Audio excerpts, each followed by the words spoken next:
Isso aí, nesse podcast emocionante, mergulharemos na história única de Rosilda, repleta de desafios e momentos inesquecíveis que tornaram quem ela é hoje.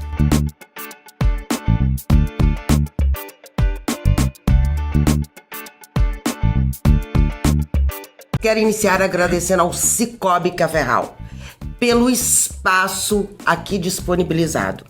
E muito acessível, não é isso, Rosilda? Exatamente. Hoje em dia, as pessoas têm essa limitação. Tem essa limitação de entender que a gente quer estar nos espaços com autonomia. A gente não quer estar no espaço, alguém empurrar. Vamos lá, Rosilda, que eu vou te levar. E pega a minha cadeirinha, vai me empurrando. Tem uma escadinha aqui, peraí que eu vou tirar você da cadeira e vou te levar lá em cima. Se eu permito isso uma vez, vai ser sempre assim. Não vai acontecer uma rampa naquele espaço, não vai acontecer um banheiro adaptado naquele espaço, a acessibilidade não vai acontecer, porque eu vou estar colaborando com as pessoas que não têm um conhecimento, não vou dizer assim, nem que é ignorância, né? Às vezes é não ter o conhecimento de que existem regra, padrão de acessibilidade para todos os espaços, né? Não existe, eu acho que essa rampa aqui vai... Não, existe uma regra padrão. Então, hoje em dia, se a pessoa não adequa o espaço para receber todas as pessoas com deficiência, ou mesmo sem, porque acessibilidade envolve muita coisa, acessibilidade envolve pessoas. E se envolve pessoas, então é porque acessibilidade é para todas as pessoas. Não é só para mim que uso uma cadeira de rodas. Tem aquela mãe gestante, né, que vai empurrar um carrinho para subir uma calçada, ela vê a dificuldade que é ali. Às vezes eu já vi mãe derrubar a criança sem...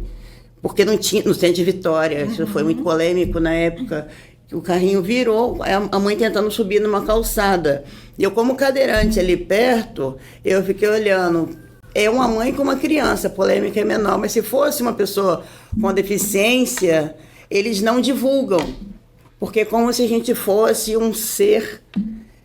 A palavra que eles usavam antigamente, hoje, gente, não existe mais essa palavra no nosso dicionário, que é superação. É como se nós fôssemos um ser superior. É como se nada de ruim acontecesse com uma pessoa com deficiência, principalmente quem usa uma cadeira de rodas, né? Eu não nasci pessoa com deficiência, então, quando eu era uma menina, minha mãe me dizia, minha filha... Quando você encontrar uma pessoa com deficiência, eu estou falando em termos, porque não era esse termo que se usava, né? Quando você vê um aleijado na rua, um coxo, um cego, um coitado, você ajuda essa pessoa. Eu falei, mas ela vai querer ajuda? Porque eu sempre fui questionadora desde criança. Mas como é que eu vou saber se ela vai querer ajuda? Não precisa perguntar. Você não está vendo que é a pessoa que aleijada, que não consegue, então tem que ajudar. Então eu cresci entendendo que tinha que ajudar, não era nem a pessoa, era aquela condição dela ali. Ajuda ela a subir a calçada, ajuda ela a atravessar a rua. E eu cresci com esse entendimento. Eu acho que é um entendimento que todo mundo, né, assim, dependendo da sua época. Isso. E é justamente esse paradigma que está querendo ser rompido, né? Essa busca da visão mais social mesmo, da deficiência, né? É como se fosse um legado passado, né, de família, geração para geração. Sim. Que a tataravó falou para a bisavó, sim, que falou para a avó, que falou para a mãe, que falou para o filho, que falou para o neto. Então, quem conta um conto aumenta um ponto. Então, tá ali... É igual a história da Bíblia, né? Que as pessoas falam, porque Jesus abriu uma... Não estou blasfemando, estou fazendo uma comparação. Porque Jesus abriu uma vermelha, porque Jesus disse isso, que Jesus fez aquilo, que Jesus falou... Lembrando que não foi Jesus que escreveu a Bíblia. Então, quem conta um conto, aumenta um ponto. No meu ponto de vista, tem muita coisa na Bíblia que foi bem aumentada, entendeu? Mas isso é o quê? São pessoas. Isso vem desde o tempo que Deus andava no mundo, que as pessoas já aumentavam um pouco, já imaginavam, tinham preconceitos sobre a condição das pessoas. Mas, a exemplo de Jesus, né? Ele sempre respeitou todas as pessoas. A um exemplo, ele perguntava, mesmo sabendo que o cego queria enxergar, ele perguntava, que queres que te faça. Isso é uma forma educada e respeitosa de tratar qualquer... É um exemplo. Então, se a gente for lá na Bíblia, a gente já estava lá, as pessoas com deficiência já estavam lá, sendo respeitadas em Jesus e identificando cada um de nós com as suas particularidades e respeitando cada pessoa.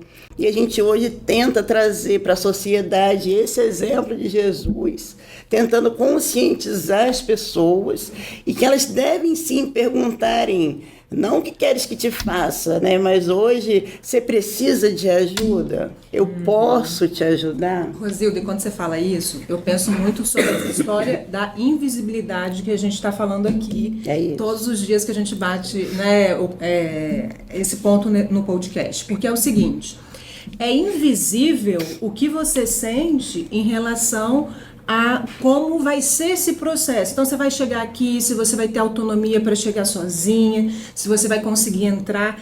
Muitas vezes as pessoas elas estão mais ligadas se deu certo, se você chegou. Mas como foi o processo é invisível. E você falar sobre isso é muito importante para as pessoas terem acesso de que, por exemplo, antes da gente começar aqui, você estava contando sobre a história da mamografia, né? Eu tenho até perguntas para fazer para você, mas você poderia falar um pouquinho sobre isso? Porque eu acho que essa é uma invisibilidade que nós mulheres passamos, mas eu não sei se... A gente não imagina, né? Temos essa percepção sobre o quanto é difícil você, por exemplo, ir fazer uma mamografia se o local não for adaptado. É porque eu não nasci pessoa com deficiência, como eu já disse, então... Eu tinha uma visão de antes, de uma andante, que é como fala hoje, né? De como uma pessoa que era andante, tinha uma visão sobre a pessoa que não andava, que ela era incapaz, que ela não podia, que tinha que ajudar, que tem que empurrar a cadeira, que é coitada, que não pode trabalhar, que não sabe ler, que não sabe... Então eu cresci com esse entendimento. Isso é teórico, né? É uma visão que muitas pessoas têm até hoje. Mas quando você entende, você vive isso, como de repente, puf, meu mundo virou. Tuf, minha vida transformou. Eu andava e acordei sem andar. Então, teve uma diferença total. O meu mundo, assim, eu não sei como explicar o tamanho da diferença. Mas a diferença não está na minha vida que mudou. A diferença exata, ela está na forma que as pessoas veem a mudança na minha vida. Então, por mais que eu demonstre que eu tenho condições, a sociedade vai sempre estar ali catucando ou voltando lá no tempo da tataravó, blá, blá, blá, que eu não posso, que eu não consigo. Então, quando a gente tem uma pessoa com deficiência, ela se impõe e ela questiona sobre o que está faltando, porque falar o que a gente precisa é fácil. Agora, ouvir o que a gente não precisa, que é o que a sociedade, o poder público precisa fazer nesse momento de atualização. Então, quando eu cheguei, que eu entendi que tinha um grupo de mulheres com deficiência física no WhatsApp, que era novidade, o WhatsApp e tal, aí eu entrei para esse grupo, pedi para participar, que eu comecei na quadra de basquete, fui me inteirando, porque quando eu andava, eu não sabia onde estavam essas pessoas. Exatamente. Eu não as via porque... Você também estavam invisíveis. Isso, elas eram invisíveis. E eu não tinha a menor noção da dificuldade que cada uma pessoa daquela tinha para chegar numa igreja, por exemplo, num médico, porque eu passei de cadeirante, antigamente era médico e igreja, não tinha outro local, depois que veio a jampa de acesso e tudo mais. Mas voltando lá no aparelho de mamografia, quando essas mulheres começaram a dizer, uma falou assim, nossa, eu fui fazer meu exame de mamografia ontem, e mais uma vez aquela humilhação toda, de me pegar por aqui, me levantar da minha cadeira e colocar a minha mama lá e uma pessoa para me segurar por trás. Então, só de imaginar, gente, isso é muito desconfortável para uma mulher, para a vaidade de uma mulher, para a autonomia de uma mulher. Gente, mexe com muita coisa em uma pessoa só, imagina em várias, porque só no município de Vila Velha nós somos mais de 5.000 só usuários de cadeira de rodas, sem falar do que é amputado, das outras deficiências físicas, falando só de cadeira de rodas, que é a força reduzida. A força reduzida, a gente não consegue ficar em pé. E se a gente não consegue ficar em pé, o aparelho não baixa, como é que faz? Então eu fiquei pensando, gente, por que essas mulheres reclamam umas com as outras aqui dentro desse grupo? E eu não falava nada, eu só ouvia aquelas conversas, aqueles diálogos, e para mim aquilo tudo era estarrecedor, porque eram situações que elas colocavam ali sobre fazer um exame ginecológico, por exemplo. Para mim fazer o exame ginecológico, meu marido tem que ir comigo, porque ele tem que faltar trabalho para ir comigo, que se ele não for comigo, eu não consigo realizar. Muitas vezes eu chego lá e tenho que voltar, ou então eu passo constrangimento, porque o enfermeiro olha para mim e vê eu na cadeira e fala, nossa, eu tenho problema na coluna, eu não posso pegar peso, você tem que ter um acompanhante, cadê seu acompanhante? Mas eles não se perguntam, né, aonde está o acesso para mim ter autonomia para passar para a maca sozinha, porque é um direito. Mas eles invertem a situação. Então essa mulher fazia o marido faltar serviço, que até que ele foi demitido, que teve uma história muito grande, assim, não foi só ele, qualquer marido de qualquer mulher, independente da condição, porque o patrão não quer saber por que ele faltou. Quer saber por que ele está no trabalho. Eu sei por que você está aqui. Agora, porque você faltou, eu não quero saber. A produção, né? Entendeu? A vida da pessoa pessoal não pode interferir no trabalho dela. Mas tem muitas coisas atrás daquele trabalhador ali, gente. Sim. Envolve muita coisa. E a sociedade é totalmente desinformada dessas situações. E essa mulher foi fazer o exame, o marido tem que pegar ela da cadeira, colocar ela na maca para ela não ter constrangimento. Depois de terminar o exame, botar ela na máquina, depois correr para a empresa e tentar segurar o emprego, e muitas vezes já tem outro lá no lugar dele, né?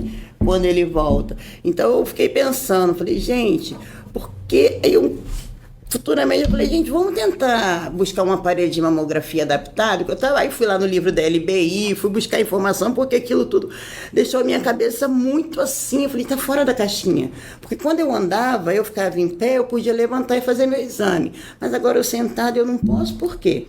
Eu fui no livro da LBI, lá tá no artigo 4 e no artigo, não sei se é o 8, no artigo 4 e no artigo 6 do livro da LBI, está ali garantia de direitos à saúde e a outras coisas mais para meninas e mulheres com deficiência. Então, é constitucional que mulheres e meninas com deficiência tenham direito à saúde. Perfeito. Dentro do livro também está ali, só que é só para entender que realmente tem direito. Então, através desse livro da LBI, eu fui procurar essa acessibilidade desse aparelho de mamografia, que eu achava fora da caixinha, ser tão humilhada para conseguir fazer um preventivo que qualquer mulher que anda faz, mas eu não ando. Então tem que adequar o espaço, tem que adequar o aparelho. E quando eu fui questionar na Secretaria de Saúde, né, juntei 3 ou 4 condições diferentes, uma amiga anã, uma amiga que usava um dispositivo, tipo uma muleta, porque ela não tem equilíbrio para andar, quer dizer, ela pode cair, então ela precisa daquele dispositivo. Muitas vezes a gente vê pessoas com uma muletinha, para que isso? Se não tiver aquilo, ela não consegue. Sim. Aquilo mantém a autonomia dela, então não julgue as pessoas pelo dispositivo que ela está andando. Tenta questionar, entender, entendeu? É mais prático do que ficar julgando. Né? Quando eu cheguei na secretaria com essa diversidade, essa anã, inclusive, ela usa cadeira de rodas também, para conseguir ter acesso. Olha só, eu não tenho acesso em cima da minha cadeira de rodas. E para uma anã ter uma cadeira de rodas, já ajuda ela a chegar mais próximo do acesso que eu tenho e que já é difícil.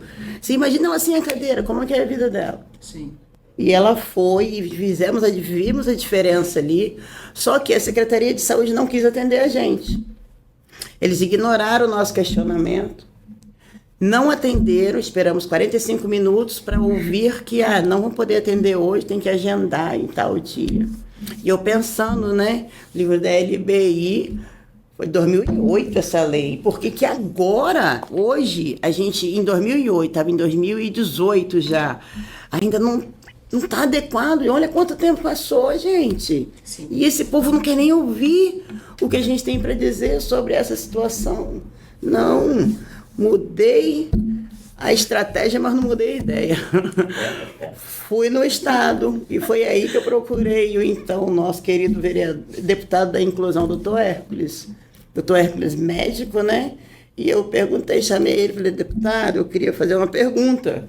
E ele falou, o que acontece? Eu falei, não, um aparelho de mamografia, você precisa fazer? Eu falei, não, ainda não. mas um dia eu vou precisar fazer. Então eu trouxe aqui um questionamento para o senhor, que nós fizemos ao município, e o município se negou a responder. Então eu queria muito que o Poder Executivo, o poder do Estado, cobre o município para ele dar essa resposta, porque a gente precisa de uma resposta, não pode ficar assim. Mas o que aconteceu? Eu falei, o aparelho de mamografia, você já reparou? Que ele não desce e a gente não levanta, então como que a gente faz? Ele puxou uma cadeira, sentou e ficou. Meu Deus. Rosilda, eu sou médico. Eu nunca tinha pensado dessa forma, com essa visão. Rosilda, isso é muito sério. Vamos fazer uma audiência pública. E foi questão de 20 dias essa audiência pública. Quando essa audiência pública cobrou o município não queria dizer que ele já tinha um aparelho de mamografia guardado lá, adaptado, mas não usava. Vocês acreditam que já tinha um aparelho lá? Não. Já tinha um aparelho. Estava numa sala fechado. Ele estava no plástico bolha ainda. Tinha 2 anos que ele estava na sala. Maravilhoso, porque já estava ali, mas por que ele estava assustador pensar que ninguém, né, usou. As pessoas falam, nossa, Rosilda, mas foi tão rápido que o aparelho apareceu, foi só você falar, não foi só eu falar. Ele já estava lá. É que ele estava escondido porque as mulheres com deficiência, no começo, como eu falei, que precisavam usar esse aparelho, elas não reclamavam quem tinha que reclamar, reclamavam entre si.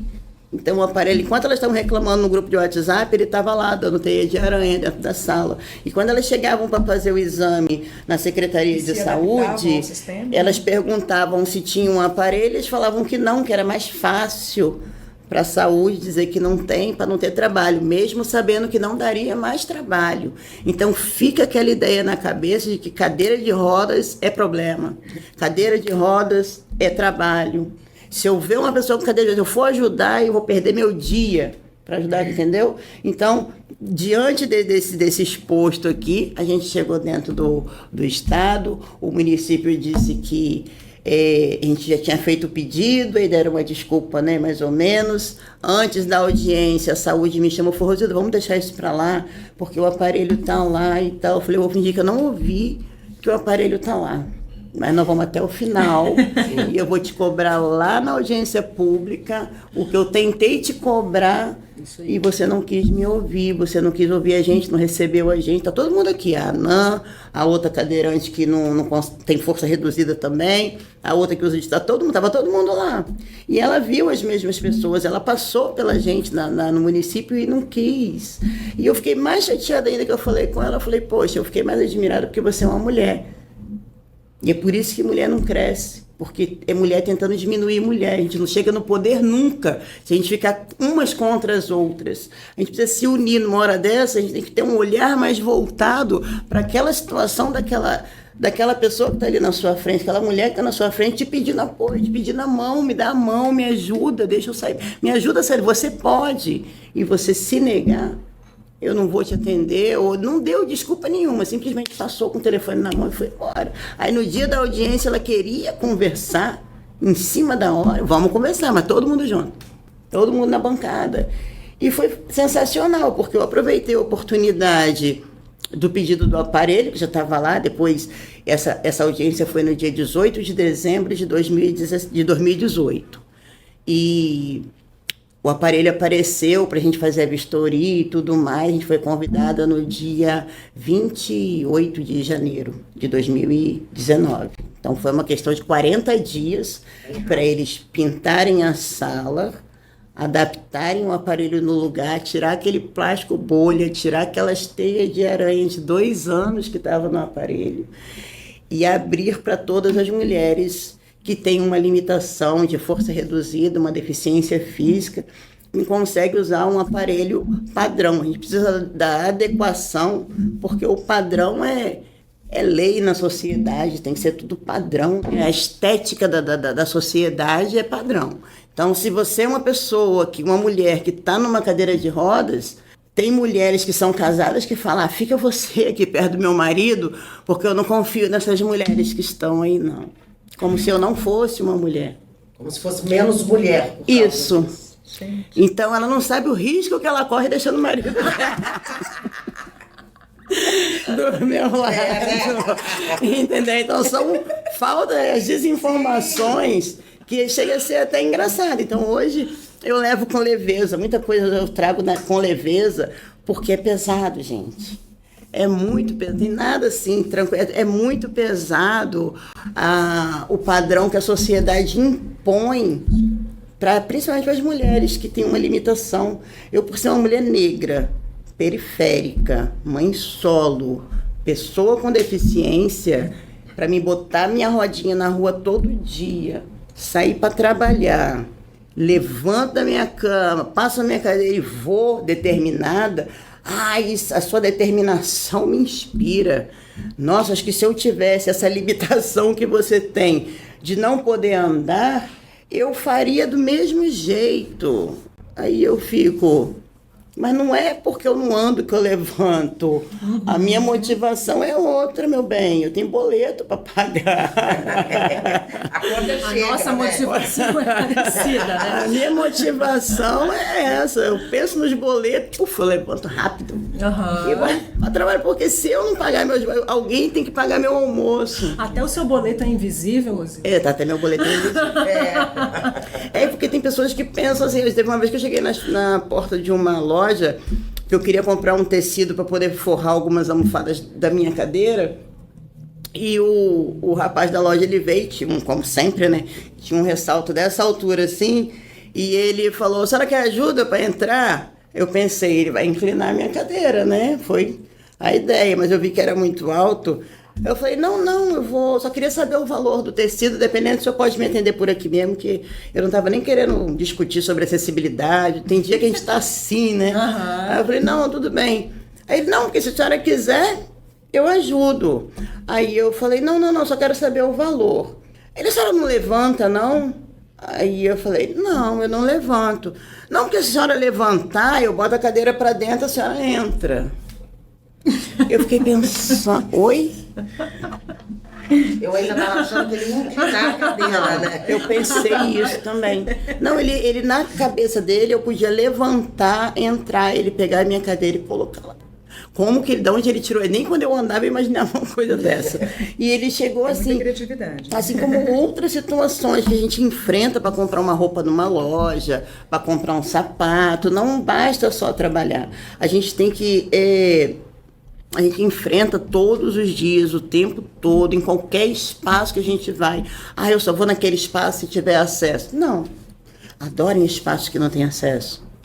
Que é lá que eu preciso trabalhar. Aonde já tem acesso, deixa para o legado vir, aproveitar, usufruir. Mas eu preciso estar naqueles espaços. Quando me convidam, eu não pergunto se tem acesso. É a última pergunta que eu faço. Eu espero que a pessoa pergunte, você precisa de alguma coisa no espaço? Tem algo que eu posso preparar para te receber, que você vai ser melhor acolhida? É uma coisa. Agora, se a pessoa me convida, é porque ela sabe que eu uso uma cadeira de rodas, ela sabe que eu preciso de uma rampa, ela sabe que eu preciso de um banheiro adaptado. Então, se não tem isso, por que você está me convidando? Quando nós pensamos nesse espaço, né, foi uma coisa que a gente logo comentou, sobre a acessibilidade. Sim.